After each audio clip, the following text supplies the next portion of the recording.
Hi hello welcome back to my channel again. So ತಮ್ಮನೇಲಿ ನೋಡಿರೋ ಪ್ರಕಾರ ನಿಮ್ಗೆಲ್ಲರಿಗೂ ಗೊತ್ತಾಗಿರುತ್ತೆ, ಈ ಒಂದು ಡ್ರಿಂಕ್ ತುಂಬಾ ಲೈಫ್ ಚೇಂಜಿಂಗ್ ಅಂತ ಹೇಳ್ಬೋದು. ಸಾಕಷ್ಟು ಜನಕ್ಕೆ ಇದ್ರ ಬಗ್ಗೆ ಐಡಿಯಾ ಕೂಡ ಇರೋದಿಲ್ಲ. ನಾನು ತುಂಬ ಒಂದು 2 ಇಯರ್ಸಿಂದ ಫಾಲೋ ಮಾಡ್ಕೊತ ಬರ್ತಾ ಇರೋವಂಥ ಒಂದು ಟಿಪ್ಸ್ ಇದು. ಆ್ಯಂಡ್ ಖಂಡಿತವಾಗ್ಲೂ ನೀವು ಮನೇಲಿ ಕೂಡ ಟ್ರೈ ಮಾಡಿ. ಏನಾದರೂ ಪೀರಿಯಡ್ಸ್ ತಪ್ಪಿ ನಿಮಗೆ ಒಂದು 3-4 ಡೇಸ್ ಅಥವಾ 1 ವೀಕ್ ಹಂಗೆ ಎಕ್ಸ್ಟೆಂಡ್ ಆಯಿತು ಆಗಿಲ್ಲ ಅಂತಂದರೆ ಈ ಡ್ರಿಂಕ್ನ ಖಂಡಿತ ಟ್ರೈ ಮಾಡಿ. ಫಸ್ಟ್ ಒಂದು ಕಪ್ ಆಫ್ ವಾಟರ್ನ ಹಾಕ್ಕೊಂಡು ಸ್ವಲ್ಪ ಬಾಯ್ಲಿಂಗ್ ಇಟ್ಟು, ಅದಾದಮೇಲೆ ಅಜ್ವೈನ ಕಾಳು ಒಂದು 2 ಸ್ಪೂನಷ್ಟು ಹಾಕ್ಕೋಬೇಕು. ಇದಾದಮೇಲೆ let it boil for 5 to 10 minutes. ಯೂಶ್ವಲಾಗಿ 3 to 4 ಮಿನಿಟ್ಸ್ ಅಂತಾರೆ.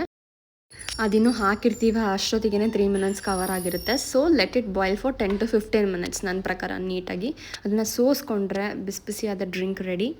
ಖಂಡಿತವಾಗ್ಲೂ ಈ ಡ್ರಿಂಕ್ನ ಟ್ರೈ ಮಾಡಿ. ನಿಮ್ಮ ಅನಿಸಿಕೆಗಳನ್ನ ಕಾಮೆಂಟ್ ಮೂಲಕ ಕೂಡ ತಿಳಿಸ್ಬೋದು. ಮತ್ತೆ ಹೊಸ ವೀಡಿಯೋದೊಂದಿಗೆ ಸಿಗ್ತೀನಿ friends. Until then take bye, see you soon, lots of love. Do subscribe my channel for more such videos.